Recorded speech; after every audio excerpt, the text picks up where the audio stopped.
Hello everyone, welcome back to Winners Capsule. Today we'll discuss some NEET MDS physiology questions. First question, maximum absorption of bile occurs at A. Jejunum, B. Duodenum, C. Ileum and D. Colon. Answer is option C, ileum.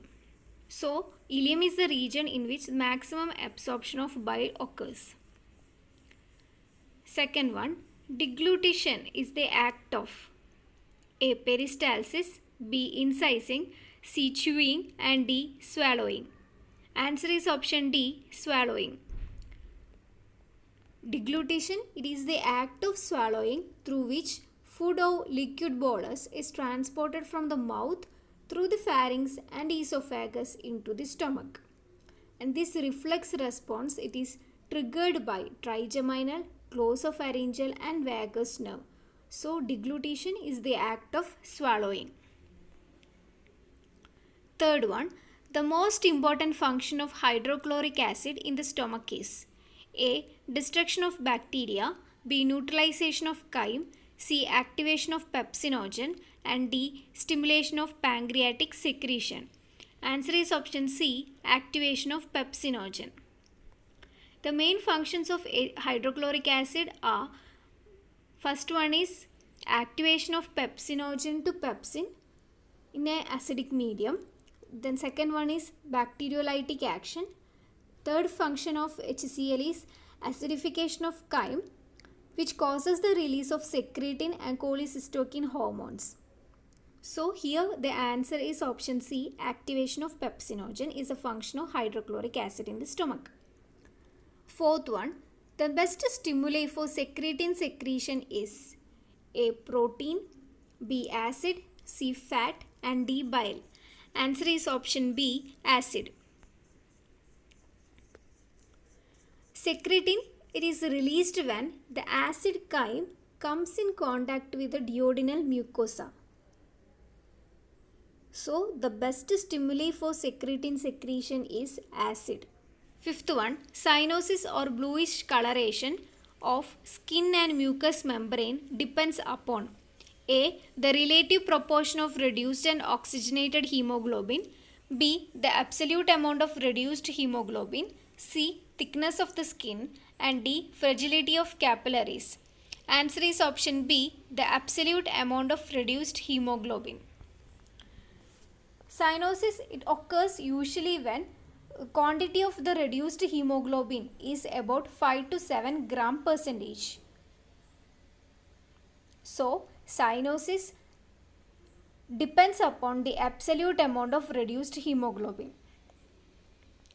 Sixth one, the oxygen tension of the mixed venous blood is A. 25 mm Hg, B. 40 mm of Hg, C. 55 mm Hg and D. 70 mm Hg.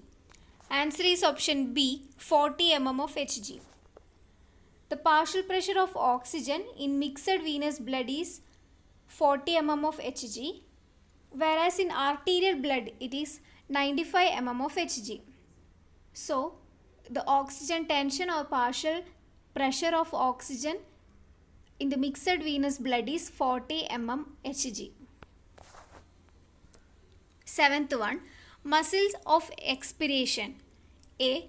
Diaphragm, B. Internal intercostals, C. External intercostals and D. None of these. Answer is option B, internal intercostals.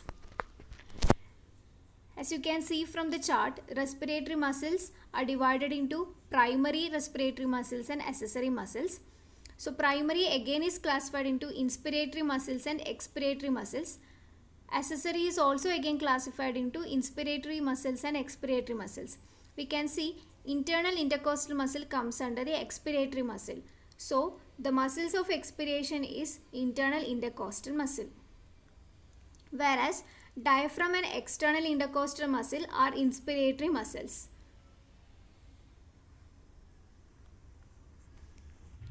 Eighth one, major portion of glomerular filtration is absorbed in A. Loop of Henle, B. Distal convoluted tubule, C. Collecting duct and D. Proximal segment. Answer is option D, proximal segment. So the major portion of the glomerular filtration is absorbed in the proximal convoluted tubule or proximal segment.